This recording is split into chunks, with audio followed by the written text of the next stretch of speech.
জান্নাতে একা আমি যাব না কো ভাই, তোমাকেও জান্নাতে নিতে আমি চাই।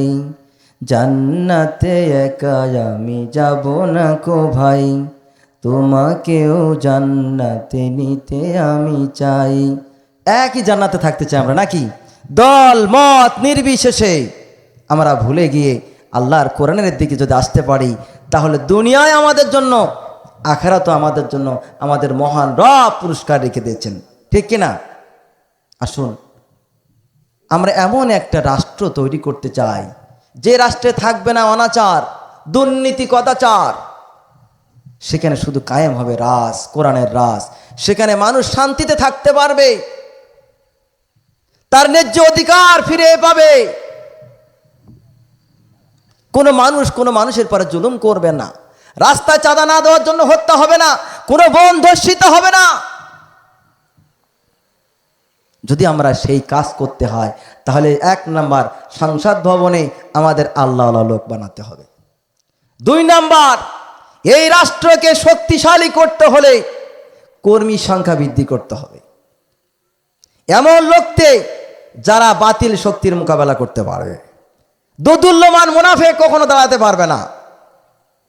বাদ আসবে, ভেঙে যাবে, আবার বাদের সামনে গর্জে উঠতে হবে। আমাদের রাহাবাররা তাদের জীবনের কলিজাকে বিলিয়ে দিয়ে সবুজ চত্বরকে রক্তে রঞ্জিত করে সাজাতে রবিও সুদা পান করেছে বলে আজকে আমরা এই মসনদে কথা বলতে পারি। মতিউর রহমান নিজামী রহমতুল্লাহ আলাইহি, আলিয়া হাসান মোহাম্মদ মুজাহিদ, যাদের জাননে কোরআনের তাফসীর জগতের শ্রেষ্ঠ নায়ক আমাদের প্রাণ প্রিয় রাহবার, একবার পরিকল্পিতভাবে তাকে হত্যা করা হয়েছে। 157টা রাষ্ট্রে কোরআনের রাজ কায়েম করার জন্য দাওয়াত দিয়ে বেড়েছে পাগল পাড়া হয়ে। সেই সোনার মানুষটাকে যখন হত্যা করলো, একজন মানুষ বলেন আমার দিল কাঁদিনি, হাওমাও করে কেঁদেছি, আল্লাহ কোরআনের রাহাবারকে তুমি উঠায় নিলে, জালেমদের হাত তাকে রেহাই পেল না। বন্দি থাকতো কিন্তু তাকে নির্মম ভাবে, পরিকল্পনা ভাবে ওষুধ পুশ করে তাকে পৃথিবী থেকে বিদায় দিয়ে দিল। যাদের কারণে আজকে তাফসীর জগতে আমরা আসতে পেরেছি। আমরা তো ফটোকপি, আমরা তো তাফসীর কারক নই। আল্লামা সাঈদী রহমতুল্লাহ আলাইহি ছিলেন তাফসীর কারক, আর আমরা হলাম ফটোকপি। বিভিন্ন স্টেজে লাগা যায় হযরত মাওলানা তাফসীর মুফাসসিরে কোরআন। আরে বেটা, মুফাসসিরে কোরআন আপনি লাগাবেন কে? আমরা কি মুফাসসিরে মোষ সমতুল্য না? ওনারা যে তাফসীর করেছেন ওইটা আমরা বাংলায় রিপ্লাই করে দেই, ফটোকপি। আসুন, যাদের রক্তের সাথে বেঈমানি করা সম্ভব না, সেই মানুষদের রেখে যাওয়া কাজ আমরা শুধু তসবিহ গোনার মাধ্যমে পয়দা করব, বাড়ি জিকির করে করব? কর্মী তৈরি করুন, বেশি বেশি করে দাওয়াতি কাজ করুন। আপনার মাধ্যমে আরেকটা ভাই দাওয়াতি কাজ করে সোনার মানুষের জন্য ভোট দিয়ে জালেমকে উৎখাত করেছেন, আর যেন কোনো জালেম ক্ষমতার মাসনদে আর না আসে, সেই জন্য আপনাকে দৃঢ় পরিকল্পনা নিয়ে পদ্ধতি অনুযায়ী, সংগঠন পদ্ধতি অনুযায়ী দাওয়াতি কাজ করে আপনার দেশটাকে সোনার মানুষে কোরআনের রাজ কায়েম করতে হবে। রাজি আছেন কারা? হাত উঁচু করে আল্লাহকে দেখিয়ে দেন, আল্লাহ যতক্ষণ পর্যন্ত মালাকুল মউত না আসে ততক্ষণ পর্যন্ত কোরআন ছাড়ব না।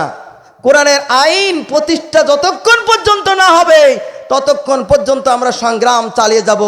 আল্লাহ তুমি আমাদেরকে কবুল করে নাও।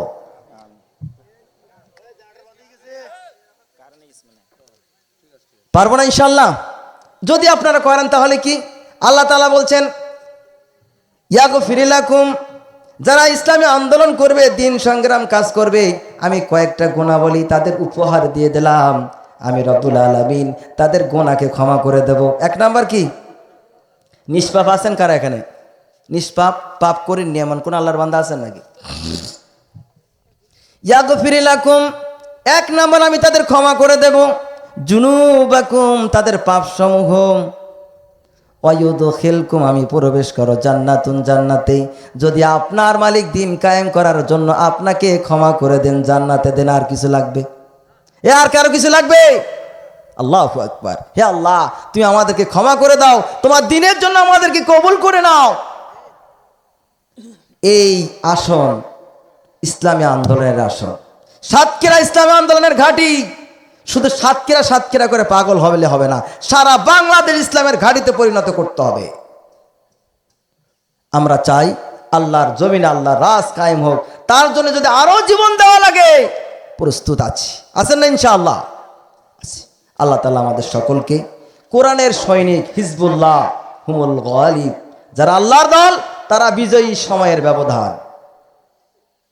আর হিজবুশ শয়তান তাদের সাময়িক অল্প সময়ে আনন্দ ফুর্তি। আর আমাদের অনন্তকালের যে সময়, যেখানে আমরা থাকব, আমাদের আবাসস্থল, সেই জায়গাটার জন্য আমরা প্রস্তুতি নেই।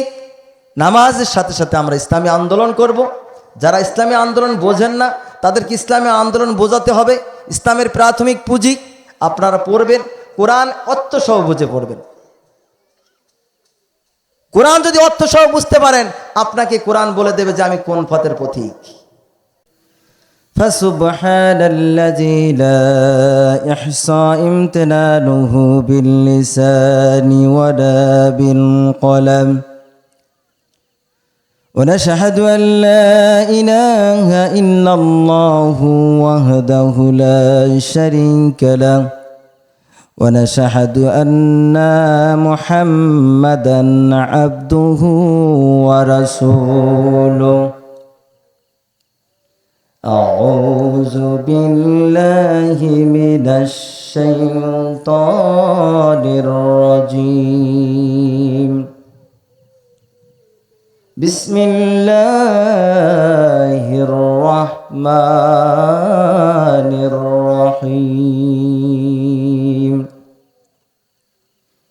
إن الله اشترى من المؤمنين أنفسهم وأموالهم بأن لهم الجنة يقاتلون في سبيل الله فيقتلون ويقتلون صدقت يا رب العالمين قال رسول الله صلى الله عليه وسلم الغداة في سبيل الله أو ريحة خير من الدنيا وما فيه إن الله وملائكته يصلون على النبي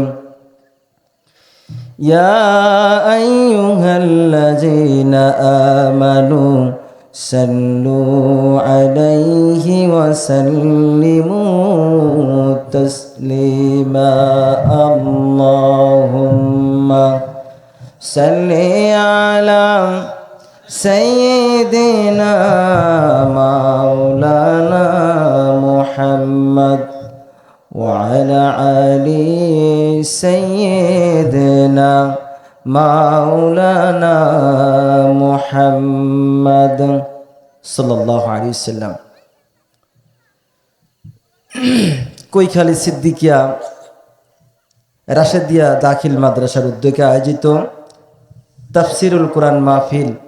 উপস্থিত সম্মানিত কোরআন প্রেমিক ভাই বাবাজিরা, আমি ভূমিকা ছাড়াই আলোচনা যেতে চাই। অনেক মেহমান এসেছেন। আমার প্রাণ প্রিয় রাহাবার আমার ভাই জনাব গাজী নজরুল ইসলাম সাহেব, এমন করে অনেক পীরজাদা এসেছেন। আল্লাহ আমাদের সকলকে দ্বীনের জন্য কবুল করে নিক। সময় কম থাকার কারণে আমি ভূমিকা ছাড়াই আলোচনা করব ইনশাআল্লাহ। আমি যে আয়াত তেলাওয়াত করেছি, আমরা মুসলমান। আল্লাহ রাব্বুল আলামিন কুরআনুল কারীমের ভিতরে যত জায়গায় এসেছে মুমিনদেরকে তাদেরকে একটা সম্মান দিয়েছেন। যারা মুমিন হবে তাদের কিছু গুণাবলী তিনি বর্ণনা করেছেন। আল্লাহ তাআলা বলেন, ইন্নী জাইলুন ফিল আরদি খলিফা, আমি রব্বুল আলামিন দুনিয়ার বুকে তোমাদের জন্য খলিফা, প্রতিনিধিত্ব প্রেরণ করেছি। রসুলগণকে প্রেরণ করেছি দায়িত্ব দিয়ে। তারা তোমাদেরকে পথ দেখিয়ে দিবেন কোন পথে চললে তোমরা আল্লাহর খুশি পাবে আর কোন পথে গেলে আল্লাহ নারাজ হবে। সেই পথ দেখানোর জন্য প্রত্যেক যুগে যুগে আল্লাহ রাব্বুল আলামিন নবীদেরকে পাঠিয়ে দিয়েছেন। আল্লাহ তাআলা বলেছেন, হুয়াল্লাযী আরসালা রাসূলাহু বিল হুদা ওয়া দীনিল হাক্কি লিইযহিরাহু আলাদ-দীনি কুল্লিহি ওয়ালাউ কারিহাল মুশরিকুন। জোরে বলুন আল্লাহু আকবার। রসুলদেরকে গাইডলাইন দিয়ে প্রেরণ করা হয়েছে। যারা গ্রহণ করতে পেরেছে তারা সোনার মানুষে পরিণত হয়েছে, আর যারা গ্রহণ করতে পারেনি পৃথিবীর বুকে সবচাইতে অপমানিত হয়েছে। এখন আসুন, আল্লাহ তাআলা খলিফার দায়িত্ব দিলেন আমাদেরকে। এই খলিফার দায়িত্ব কারা বহন করবে তার জন্য কিছু ট্রেনিং প্রয়োজন আছে কিনা। একটা রাষ্ট্র চালাতে হলে অবশ্যই ট্রেনিং দিয়ে সেনাবাহিনীকে গোছাইতে হয়। দীর্ঘ 6টা মাস ট্রেনিং দেওয়ার পর তাদের হাতে অস্ত্র উঠিয়ে দেওয়া হয়, যাও রাষ্ট্রের পাহাদার। আল্লাহ রাব্বুল আলামিন খলিফা করে পাঠাই দিলেন কাদেরকে? তাদের কয়েকটা গুণাবলী আল্লাহ রাব্বুল আলামিন বললেন, যারা গুণাবলী তাদেরকে দেবেন। আল্লাহ তাআলা বলছেন, ওয়াইজা মাক্কান্না ফিল আরদি ওয়াকিমুস সালাতা ওয়াতুজ যাকাত ওয়া'মুরু বিল মা'রুফ ওয়ান্নাহুনা আনিল মুনকার। জোরে বলুন আল্লাহু আকবার। আমরা খলিফা বা প্রতিনিধি লিডার বানাতে চাই, যেই লিডারগুলো চোর, ডাকাত, বদমাশ, টেন্ডারবাজি, চাঁদাবাজি, মাস্তানি করে দুনিয়ার বুকে দাম্ভিকতার সাথে বেড়াতে চাই, আমরা তাদেরকে খলিফা বানাই। বানাচ্ছি তো তাই। দীর্ঘ 16টা বছর আমরা খলিফার দায়িত্ব তারা পালন করে এসেছি। বিনা ভোটে খলিফার দায়িত্ব পালন করে এসেছি। আমাদের বাক রুদ্ধ করে দিয়েছে। আলেমদের কোরআন থেকে কথা বলতে দেয়নি, মাইক কেড়ে নিয়েছে। কারা? এরাও তো খলিফা।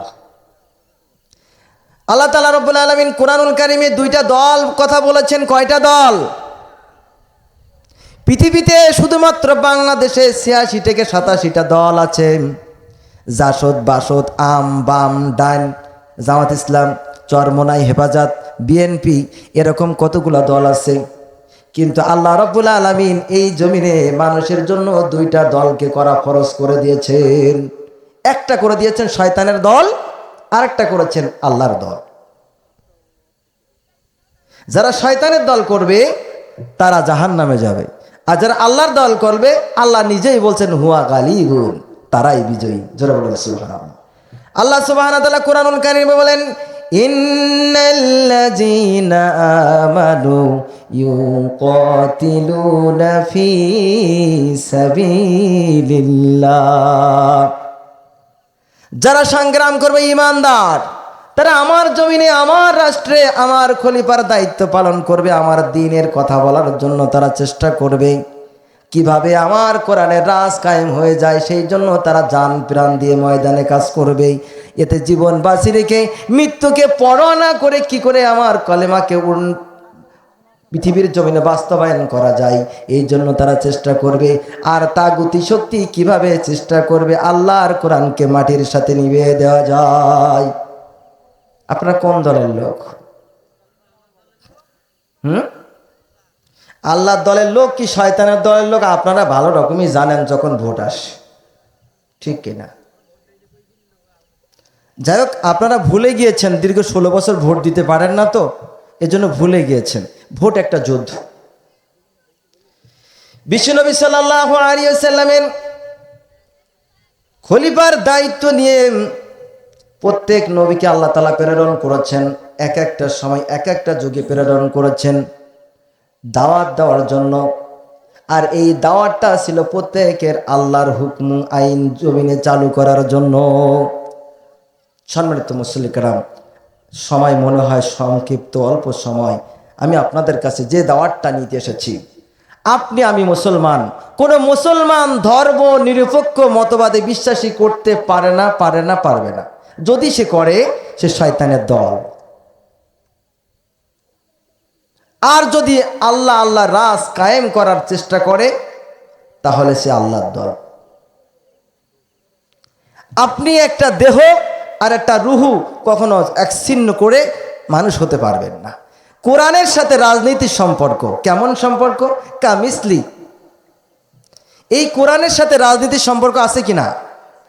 কিছু মানুষ তারা নামাজ রোজা ইবাদতের মাধ্যমে তারা তাদের ইসলামকে প্রতিষ্ঠিত করতে চায়, সম্ভব না। নামাজ পড়া ফরজ, রোজা রাখা ফরজ, জাকাত দেওয়া ফরজ। আপনি যদি ওই আমলগুলো করতে থাকেন, কোরআনের রাজ কায়েম করার চেষ্টা না করেন, আপনি জান্নাতে যেতে পারবেন না। কারণ বলো ফরজ আল্লাহর জমিনে আল্লাহ দিন কায়েম করা, তার বাস্তব প্রমাণ হলো এই দীর্ঘ 16টা বছর স্বৈরা শাসক ক্ষমতায় ছিল। আপনি বলেন তো কোথায় শান্তিতে বাস করতে পেরেছেন? কোথায় কোরআনের আইন চালু করতে পেরেছেন? তাহলে রাষ্ট্র ক্ষমতা যখন চালু থাকবে অটোমেটিক্যালি আল্লাহর দিন কায়েম হয়ে যাবে। আল্লাহ রাব্বুল আলামিন বিশ্বনবী সাল্লাল্লাহু আলাইহি সাল্লামকে দীর্ঘ 40টা বছর নবুয়ত প্রাপ্তির পর্যন্ত মানুষের আইন চলেছে, চেষ্টা করেছে, পেরেছে কিনা কি রাষ্ট্র কায়েম করতে পারেনি। কিন্তু আল্লাহ রাব্বুল আলামিন তার হাবিবকে 40 বছর পরে নবুয়ত দিয়ে দেখিয়ে দিলেন, এ হাবিব আপনার বয়স এখন 40 বছর, আপনি 40 বছর দেখেছেন মানুষের আইন দিয়ে কোথাও শান্তি হতে পারেনি, শান্তি হবে না। জাহিলা যুগকে কখনো সোনালী যুগে পরিণত করতে পারবেন না। কারণ কি? মানুষ পুতুল বানায়, পুতুলকে অল্পনা জল্পনা করে কিন্তু রূহ কি দিতে পারে? ওই পুতুলের সৃষ্টিকর্তা কে? মানুষ। কিন্তু আপনার আমার সৃষ্টিকর্তা জানেন যে আমার বান্দা এই সমাজে কিভাবে চলবে, কিভাবে ব্যবসা করবে, কিভাবে রাষ্ট্র চালাবে, কিভাবে পরিবার চালাবে। তার জন্য আমি একটা কনস্টিটিউশন দান করলাম, সেই কোরআনটার নাম কি? আল্লাহ রাব্বুল আলামিন বলেন, ওয়ালাম ইয়াহকুম বিমা উনজিলাল্লাহু ফাউলাইকা হুমুল কাফিরুন। যারা কোরআন দিয়ে রাষ্ট্র চালায় না তারা কাফের। পরে আল্লাহ তাআলা বলছেন, ওয়ালাম ইয়াহকুম বিমা আনজালাল্লাহু ফাউলাইকা হুমুল মুশরিকুন ওয়া মান লাম ইয়াহকুম বিমা আনজালাল্লাহু ফাউলাইকা হুমুল ফাসিকুন। তিনটা শব্দ আল্লাহ ব্যবহার করলেন, এক হলো কাফের, জালেম আর ফাসেক। আপনারা কোন দল করতে চান? ফাসেক, কাফের? একটা দল বেছে নিতে হবে। যারা দুনিয়ার বুকে আল্লাহর জমিনে আল্লাহর দিন কায়েম করার চেষ্টা করবে তারা ঈমানদার, আর যারা করবে না, মানুষের রচিত লেনিন কালমার্সের মতবাদে বিশ্বাসী আইনকে প্রতিষ্ঠিত করবে, তারা সব কাফের। এবং তারা যদি নামাজও পড়ে, রোজাও রাখে, হজ করে এবং নিজেকে মুসলমান বলে দাবি করে, ও কখনো জান্নাতের সুঘ্রাণ পাবে না। কে বলছেন? আল্লাহ তাআলা কোরআনের কারিমে বলেছেন। তাও আয়াত বলে দিলাম, আল্লাহ তাআলা বলছেন, ওয়ালাম ইয়াহকুম বিমা আনজালাল্লাহু ফাউলাইকা হুমুল কাফিরুন। এখানে সূরা মায়দা 44, 45, 46। আমরা যে নামাজ পড়ি, অনেকে মুরব্বীরা আছেন বলেন যে ধর্ম এবং রাজনীতি আলাদা। যারা ধর্ম নিয়ে ব্যবসা করে তারাই আলেমরা ধর্ম নিয়ে ব্যবসা করে। আমি এখান থেকে উদ্যত্ত কণ্ঠে দিতে চাই, আওয়াজ দিতে চাই, ধর্মের সাথে রাজনীতি যদি আলাদা করতে চান, আপনার সাথে আপনার রুহুটা আলাদা করে দিন। পারবেন? রুহু যেমন দেহের সাথে সম্পর্ক, দেহ যেমন রুহুর সাথে সম্পর্ক। আমি এসেছি, রুহু আছে, দেহ আছে, তাই এসেছি। রুহু যখন থাকবে না, আপনাকে আব্দুল খালেক বলবে না মাইয়েত বলবে? মাইয়েত বলবে। দেহ আছে, রুহু আছে, কিন্তু দেহ নড়াচড়া করতে পারছে না, ধিক ধিক ধিক ধিক করে চলছে। ওই দেহের কোনো দাম আছে বাবা? দাম নেই। প্যারালিসিস হয়েছে, 2 হাত 2 পা পড়ে গিয়েছে, রুহুর কোনো কাজ আছে? ওই রুহু থেকে কোনো লাভ আছে? রাজনীতি যদি করতে হয়, কোরআনের রাজনীতি করতে হবে। কোন কুফরি রাজনীতি করলে আপনি ইমানদার থাকতে পারবেন না। আপনার ওই নামাজ মুশরিকি নামাজ, আপনার ওই নামাজ ফাঁকিবাজি নামাজ, আপনার ওই নামাজ ভান্ডামি নামাজ। ভোট যখন আসে, উজু ছাড়াই টুপিটা মাথায় দিয়ে মসজিদে পড়ে আসেন দরবেশ, ভোট চলে যায়, আপনারা নামাজের খোঁজ থাকে না, আপনি হয়ে যান শয়তানের দাদা। আপনার মুখ থেকে সভা পায় কোরআন থেকে রাজনীতি করা হারাম।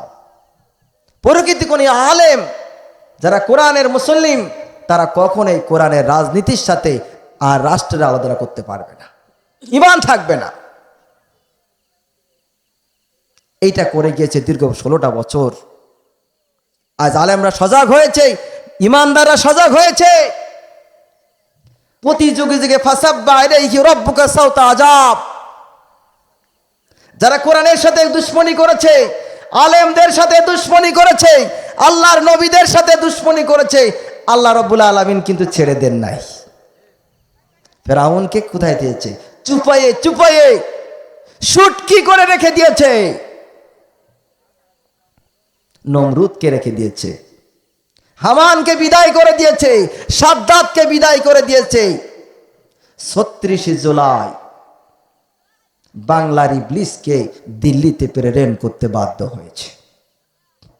এ ছিল স্বৈরাচার না, এ ছিল ডাইনি রাক্ষসী, মানুষের রক্ত পিপাসু জানোয়ার। আলেমদেরকে অন্যায়ভাবে ফাঁসি দিয়েছে, ক্ষান্ত হয় নাই। নিরপরাধ মানুষদেরকে বাড়ি থেকে উঠাইয়ে গুলির ভয়ে দেখিয়ে লক্ষ লক্ষ টাকা কামাই করে নিয়েছে, আয়না ঘর তৈরি করেছে। ফাসাব্বা আলাইহি রাব্বুকা সাওতা আযাব। তার ছেলেবেলাগুলো এখন পঙ্কে পালের মতন বিভিন্ন দলে বিভক্ত হয়ে ঢোকার জন্য চেষ্টা করছে, দেশটাকে নৈরাজ্য বানানোর জন্য। ইমানদাররা কি করবে? তাদেরকে বাছাই করে করে যারা জুলুম করেছে মানুষের পরে, নির্যাতন করেছে, বাড়ি ঘর দখল করেছে, তারা কোথায়?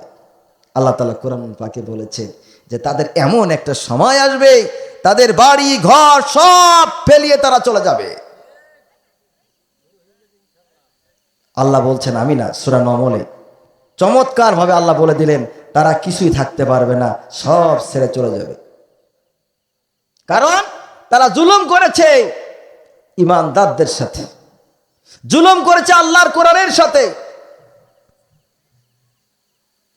আমি তাদেরকে আযাব দিয়ে পরিষ্কার করে দিয়েছি। একান্ত আপনজনেরা, আসুন এমন এক সমাজ গড়ি যেই সমাজের নেতা নামাজ আদায় করে আপনাদের জন্য দোয়া করবে। এমন নেতার কাছে যাব না যে নেতা ভোটের পরের দিন আপনার মতন আমার মতন অসহায় মানুষকে চিনতে পারেন। ঠিক বলছি না বিয়ে? ঠিক বলছি। যে নেতা আপনার আমার পাশে থাকতে পারে, যে নেতা নামাজি, মানুষের সম্পদ মেরে খায় না, এমন নেতার সমর্থন করুন। ইহকাল এবং পরকালে আল্লাহ আপনার জান্নাত দেবে। আল্লাহ রাব্বুল আলামিন বলছেন, যদি এরা ক্ষমতায় যায় কি করবে? আল্লাহ রাব্বুল আলামিন বলেছেন, ওয়াইজা মাক্কান্না ফিল আরদি, যদি আমি এই সমস্ত মানুষদেরকে ক্ষমতার মসনদে বসাই দেই, সংসদে বিল পাস করে দেই, তারা যে বাজেট করবে সব কিছু বাজেট হবে আল্লাহর দিনের পরে ভিত্তি করে। জোরে বলুন সুবহানাল্লাহ। অকিমুস সালাত, এই নামাজ বারবার মুসল্লিরা বলছে পড়েন পড়েন পড়েন, আপনার ইচ্ছায় পড়েন না, নাও পড়েন না, কোনো সমস্যা? কিন্তু সরকার যদি নীতিমালা দেয় যে আজ থেকে নামাজ ফরজ, আপনি দৌড়াবেন। অত জাকাত, জাকাত আমাদের মনে হয় সাদাবাজের মতন শুরু করে দিয়েছে আলেমরা। যারা জাকাত দেয় বা দেয় না তারা মনে করে এই জাকাতটা যেন তাদেরকে সাদাবাজ। আমার সম্পদ আমি দিতেও পারি, নাই দিতে পারি, তোমার কি? কিন্তু না, ইসলামী রাষ্ট্রের কায়েম যখন হয়ে যাবে, আপনি নিজের টোকেন সহ হিসাব দিয়ে বলবেন, ভাই আমার এই জাকাত। জোরে বলুন সুবহানাল্লাহ। আর কি করবে? ওই সরকার নিজে ভালো কাজ করবে, সাদাবাজি করবে না, টেন্ডারবাজি করবে না, ধর্ষণ করবে না, মানুষের পরে জুলুম করবে না, এবং নিজে ভালো কাজ করবে আর জনগণকে বলবে তোমরা ভালো কাজ করো। তখন শান্তি আর শান্তি, নিরাবিল শান্তি। জোরে বলুন সুবহানাল্লাহ। বিশ্বনবী সাল্লাল্লাহু আলাইহি সাল্লাম আয়ামে জাহিলিয়া যুগকে সোনালী যুগে পরিণত করতে পেরেছেন শুধুমাত্র একটা কারণ, তার কর্মী বাহিনীগুলোকে আল্লাহ রাব্বুল আলামিনের এই কোরআনের দিকে আহ্বান করেছেন, উদউ ইলা সাবিলি রাব্বিকা বিল হিকমাত ওয়াল মাউইজাতিল হাসানা। ওমরের মতন মানুষ, আবু বকরের মতো মানুষ, খাব্বাবের মতো মানুষগুলো জাহিলিয়া যুগের অবস্থার দেখে আপনারা সবই জানেন। যখন কোরআনের কাছে আসলো, কোরআনের সংস্পর্শে আসলো, সোনার মানুষে পরিণত হয়ে গেল। এখন ইসলামী রাষ্ট্র কায়েম করতে হলে প্রথম শর্ত কর্মী বাহিনী। কি লাগবে? কর্মী বাহিনী। ইসলামী আন্দোলন করতে হলে, ইসলামী আন্দোলনকে সফলতার সাফল্যে নিয়ে যেতে হলে কর্মী বাহিনীদেরকে ইমানদার হতে হবে। যদি ইমানদার না হয়, দোদুল্যমান হয়, সেই রাষ্ট্র কখনো বেশি দিন টিকে থাকতে পারে না। ঠিক কিনা? রাসূলুল্লাহ সাল্লাল্লাহু আলাইহি সাল্লাম মক্কাতুল মুকাররম থেকে মদিনায় হিজরত করবেন, সাহাবীদেরকে এক জায়গায় করলেন, হিজরত করতে হবে। সবাই হিজরত করলো, 5 জন সাহাবী বাদে। তারা সম্পদের বহে দাঁড়িয়ে থাকলো, আমাদের সম্পদ, স্ত্রী, পুত্র, এগুলোকে আমাদের দেখতে হবে, আমরা বামপন্থীদের সাথে একটু যদি লিয়াজও করে থাকতে পারি। থাকলেন, বদরের যুদ্ধ শুরু হয়ে গেল। এইরকম স্বৈরা শাসক আবু জেহেল বলল, এই মুহাম্মাদের বিরুদ্ধে যুদ্ধ করতে হবে, চলো। তারা বলতেছে, যদি না যাই তাহলে আমার বাড়ি, জায়গা, জমি সব শেষ, চলো যাই। একটু গরম পানি। আবু জেহেল নমরুদের মতন অত্যাচার শুরু করবে এই ভয়তে বদরের প্রান্তে এই সাহাবীরা চলে গেলেন, চলো মুহাম্মাদের বিরুদ্ধে জিহাদ করব, যুদ্ধ করব। আমরা করব না, কিন্তু পিছনে থাকব। মুহাম্মদকে তো আমরা বিশ্বাস করি, তিনি আমাদের নবী, আল্লাহ আমাদের রব, সব ঠিক আছে, কিন্তু আমার জায়গা, সয় সম্পদ রক্ষা করতে হলে এই আবু জেহেলের দলের সাথে একটু সম্পর্ক রাখা দরকার। ঠিক কিনা? রেখেছে। বদরের যুদ্ধের আহ্বান হয়ে গেছে, আল্লাহ তাআলা ফরজ করে দিলেন, কুতিবা আলাইকুমুল কিতাল ওয়া হুয়া কুরহা লাকুম, অথচ তোমরা অপছন্দ করো। এই 5 জন রাসূলের সাহাবী, দেখেন কোথায় পরিণতি। তারা, তাদের ঈমান ছিল ভালো, সব ছিল ভালো, কিন্তু সম্পদের মোহে মক্কা থেকে মদিনায় হিজরত করতে পারেনি। বদরের যুদ্ধ শহীদ হলো। এই 5 জন সাহাবী বিনা কারণেই মারা গেল যুদ্ধে। সাহাবীরা বললেন, ইয়া রাসূলুল্লাহ, ওরা তো ঈমানদার ছিল, ওরা তো জান্নাতে যাবে। একজন বলছে, না, রাসূলের বিরুদ্ধে অস্ত্র ধরে এসেছে, জাহান্নামে যাবে। মতভেদ শুরু হয়ে গেল। রাসূল সাল্লাল্লাহু আলাইহি ওয়াসাল্লাম বলেন, একটু অপেক্ষা করো, দেখি আল্লাহর পক্ষ থেকে কোনো ওহী আসে কিনা। কিছুক্ষণ পর জিবরাইল আমিন বললেন, ইয়া রাসূলুল্লাহ, আয়াত নাজিল হয়ে গেল, আপনি যাদের ব্যাপারে সিদ্ধান্ত নিচ্ছে আপনার সাহাবীরা, ওরা জান্নাতে যাবে, জাহান্নামে যাবে, আর আল্লাহ রাব্বুল আলামিন সিদ্ধান্ত দিলেন ওরা 5 জনই জাহান্নামে যাবে। কারণ কি? রাসূলের বিরুদ্ধে অস্ত্র ধারণ করেছে। ওয়ামাইয়াবতাগি গায়রাল ইসলাম দীনা, মুহাম্মাদের আনিত বিধান বাদ দিয়ে যদি কোনো মানুষের বিধান, সে আইন পরিস্থিতি করতে চায়, আল্লাহ যে বিধান দিয়েছেন এই বিধান বাদে যদি মানুষের আইন প্রতিষ্ঠিত করতে চায়, যদি সে মারা যায়, কই যাবে? কই যাবে? দলিল। আজকাল দেখছেন বড় বড় আতি নেতা, পাতি নেতা স্টেজে এসে বিভিন্ন ভাষায় কোরআন বিকৃতির কথা বলছে। আমার মাঝে মাঝে মনে হয়, ওই জাহিলা যুগে যেমন জিভ কেড়ে নিত কোরআনের বিরুদ্ধে কথা বললে, এখনো যদি কোরআনের বিরুদ্ধে কথা বলে, তাদের জিভ পাড়া যদি স্টেজে কেড়ে দেওয়া যায়, জাতি সাবধান হয়ে যাবে। এতগুলো সার্টিফিকেট আপনার, স্পষ্ট কথা, আপনি কোরআনের বিরুদ্ধে কথা বলেন, কোরআনের রাজনীতি নেই। পুরো কোরআনটা রাজনীতি। জোরে বলেন সুবহানাল্লাহ। মা আয়েশা সিদ্দিকা রাদিয়াল্লাহু তাআলার কাছে সাহাবী জিজ্ঞাসা করলেন, ইয়া আম্মা জান, আমার বিশ্ব নবীর কেমন ছিলেন, তার চরিত্র কেমন ছিল, তিনি কেমন রাজনীতিবিদ ছিলেন, তিনি কেমন অভিভাবক ছিলেন, কেমন রাষ্ট্রনায়ক ছিলেন, কেমন গভর্নর ছিলেন, আপনার কাছে তো জানতে চাই। মা আয়েশা সিদ্দিকা রাদিয়াল্লাহু বলেন, তুমি কি কোরআন পড়ো না? পুরো কোরআন আমার বিশ্ব নবীকে দেখাই দেওয়া হয়েছে, একটা গাইডলাইন দেওয়া হয়েছে, একটা কনস্টিটিউশন, কোড অফ লাইফ, একটা সমাজ, একটা রাষ্ট্র কিভাবে চলবে, জনগণ কিভাবে থাকবে, আল্লাহ তাআলা আমার হাবিবকে পরিপূর্ণ দান করে দিয়েছেন। দেখাই দিয়ে আল্লাহ তাআলা বিদায় দিলেন রাসূলকে। বিদায়ের আয়াত নাজিল হয়ে গেল, ইজা জাআ নাসরুল্লাহি ওয়াল ফাত। হে রাসূল, আপনার কাজ আস্তে আস্তে কমে যাচ্ছে। ওয়ারাআইতান নাসা ইয়াদখুলুনা ফি দীনিল্লাহি আফওয়াজা। যখন ইসলাম বিজয় হয়ে যাবে, মানুষ দলে দল ইসলামের ভেতর শামিল হয়ে যাবে, আপনি তখন কি করবেন? আপনার রবের তাসবিহ পাঠ করুন। এই আয়াত যখন নাজিল হয়ে গেল, আবু বকর রাদিয়াল্লাহু তাআলা বুঝতে পারলেন আমার হাবিব আর বেশি দিন চলে যাবেন, ওনার কাজ শেষ। আল ইয়াউমা আকমালতু লাকুম দীনাকুম ওয়া আতমামতু আলাইকা নি'মাতি।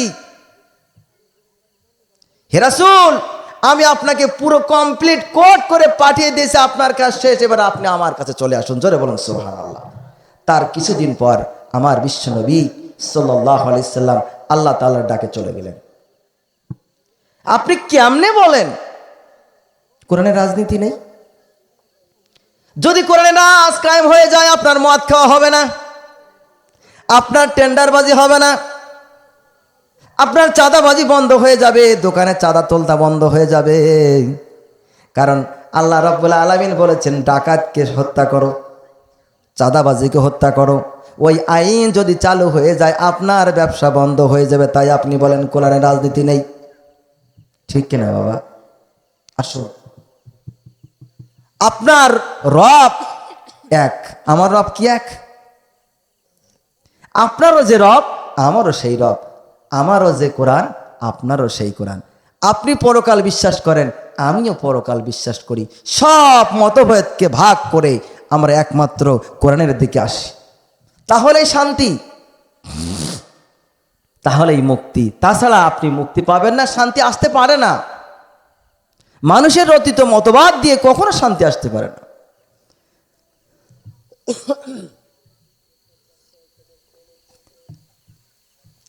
আমাদের প্রভু এক, এক নবীর উম্মত, জীবন বিধান এক ওই শিবানী কোরআন। তবে কেন এক নও ওহে মুসলমান? এক হও করিয়া আহ্বান, করিয়া আহ্বান। আমাদের প্রভু এক, এক নবীর উম্মত, জীবন বিধান এক ওই শিবানী কোরআন। কোরআন তো আমাদের বাণী, যেই বাণীর দিকে আমাদের প্রত্যেককে যেতে হবে। আপনার মৃত্যুর পর আপনাকে এই কোরআন দিয়ে আয়াত তেলাওয়াত করে দাফন করতে হবে। আপনারও যে ধ্বনি, আমারও তো সেই একই ধ্বনি। আপনি একদাল করেন, আপনার মৃত্যুর পর কি আপনার বাক্য আলাদা হবে? আল্লাহু আকবার বলবে না? 4 তাকবীর দেবে না? আপনার জন্য কি 5 তাকবীর? তাহলে কেন মত? আপনি যে নামাজে ইন্নী ওয়াজ্জাহতু ওয়াজহিয়া লিল্লাযী ফাতারাস সামাওয়াতি ওয়াল আরদ হানিফা ওয়া মা আনা মিনাল মুশরিকিন বলতেছেন,